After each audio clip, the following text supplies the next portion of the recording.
Day 13 of the lockdown. I'm grilling some aubergines. And I plan on cooking these guys too. Modi ji spoke to us today morning, Jared, about coming out on our balconies a few days from now in the evening, reflecting, and there were candles involved too. Do you think this is an ugly candle? This is more so about the symbolism of the candles rather than the aesthetic appeal of the candles themselves. So don't get hung up on whether you have a candle or not. What I thought he said was interesting, but of course, there are always those people on group chat who will say things like, "What in heaven's name are you talking about?" and while I feel it's almost become fashionable or hipster to criticize our government, the initiatives they are taking, or our Prime Minister for whatever he says or does, there is some value in the points that he brought out on the concept of reflection and feeling like you are in this with a larger community. And this is a fight that we are fighting together, even though we're fighting this fight remotely in our houses in complete social distancing protocol style. क्या देख रहे हो? से कोई आए तो उसे रहने दो उधर, दूरियां मेंटेन करो मेरे भाई. अच्छा, बहुत अच्छा है. To douse your curiosity, if you want, you can go on those government websites that tell you if you were in contact with a coronavirus patient recently through social proximity, or which areas are the most affected, or which numbers are pointing towards a steady rise that can be proved. Or put on your Sherlock Holmes hat, sitting at home, and ask, कि cases क्यों हुए हैं but really, where is that information investigation going to lead you, except for getting worried, getting annoyed, getting frustrated that, oh no, they shouldn't have stepped out. Oh no, why did they leave when it was absolutely not necessary? Or, oh no, that area is now under quarantine. Or, oh no, how close is that building to my building? And therefore, oh no, what kind of threat level am I facing, or are my people facing currently? And do you know what happens with that? You basically turn into this guy.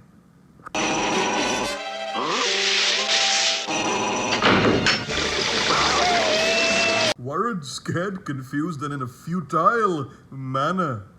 So, ladies and gentlemen, Filter all the information you receive. And that brings me to what we're going to be speaking about today. Mindsets. Which predispose you to certain ways and paths that you start following in the way you think, in the way you interpret stuff, in the way you perceive stuff. So I'm going to break this down very simply into two types of mindsets. क्या? The first type of mindset is that of someone called a survivor. Yes, like the reality show. Only here you don't need to be diving into a river full of crocodiles or shouting at each other in camp. So what is a survivor?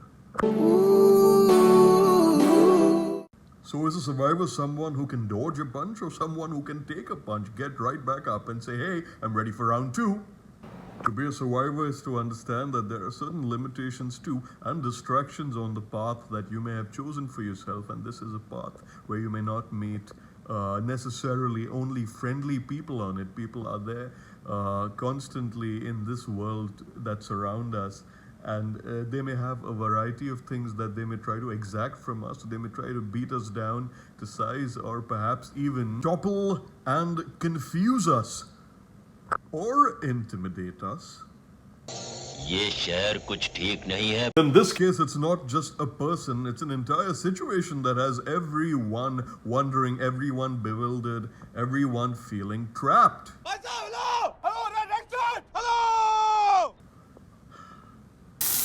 The heat is rising, but you may not necessarily be understanding how to handle it. So you may not find the way, but you will find a way.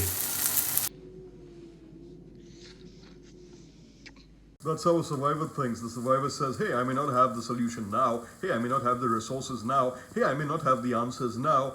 Hey, I may not be able to cope right now. Hey, I may not fully understand all the factors involved now, but that doesn't mean this is going to stay this way forever, because I can do better, I will do better, and perhaps I have done better in the past too, and that is a fantastic reminder of what I'm capable of achieving when I apply myself and sit around and figure this out in time.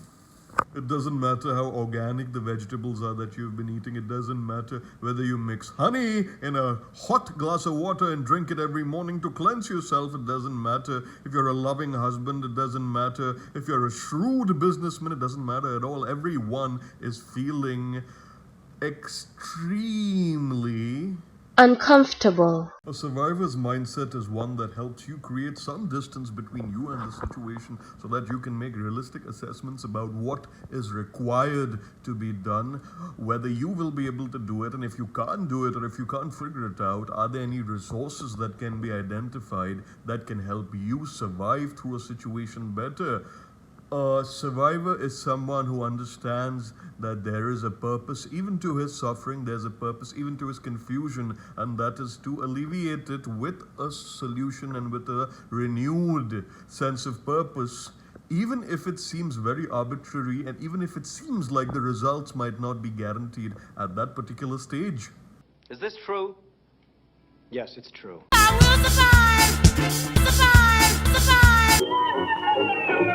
Now, the second type of mindset is that of a victim. So it's called a victim's mindset. You ain't trying to grow, then it's done for you.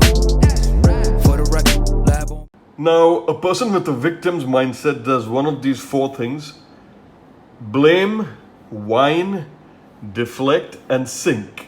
To blame is to verbally accuse or emotionally hold someone responsible for your problems and challenges. To whine is to incessantly complain about how adverse or how unpleasant a situation is. To deflect is to refuse to take any responsibility in fixing a problem or in admitting there is a problem or in admitting to yourself that you currently don't have the resources to take care of this problem, but someone else does and that other person is not doing their job. That's called deflection. And to sink is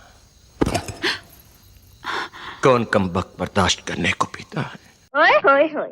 if quivering lips and Freudian slips is what you're all about, then yeah, you do have a victim's mindset, which is a mindset that traps you and caps you. And when I say caps you, it doesn't mean caps you with a gun. It means it caps your potential. It prevents you from becoming the best version of yourself or the version of yourself that you had once dreamed would become a reality.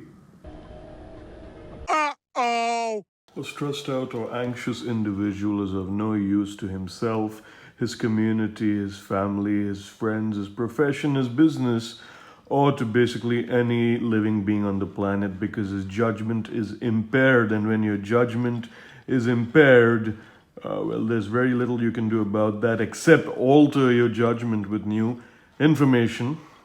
So every time you feel like you're playing the self-pity game and becoming a victim and becoming, stuck in that loop of, oh my God, I'm stuck at home due to the coronavirus. I cannot go to work. I cannot meet my friends. I cannot go to my favorite restaurants. I cannot go to the movie theaters. I cannot go to the malls. I can't be a normal person. Oh my God, this country is not doing enough for poor people. The moment you start feeling like a victim of circumstances, remind yourself that you are becoming slave to the victim mindset, and the survivor's mindset is the one that says, all right, let me take stock of the situation. I don't have a solution right now. I don't have an understanding of the entire situation right now, but I will find a way to go beyond this, to grow beyond this, and most importantly, emerge a smarter guy at the end of this.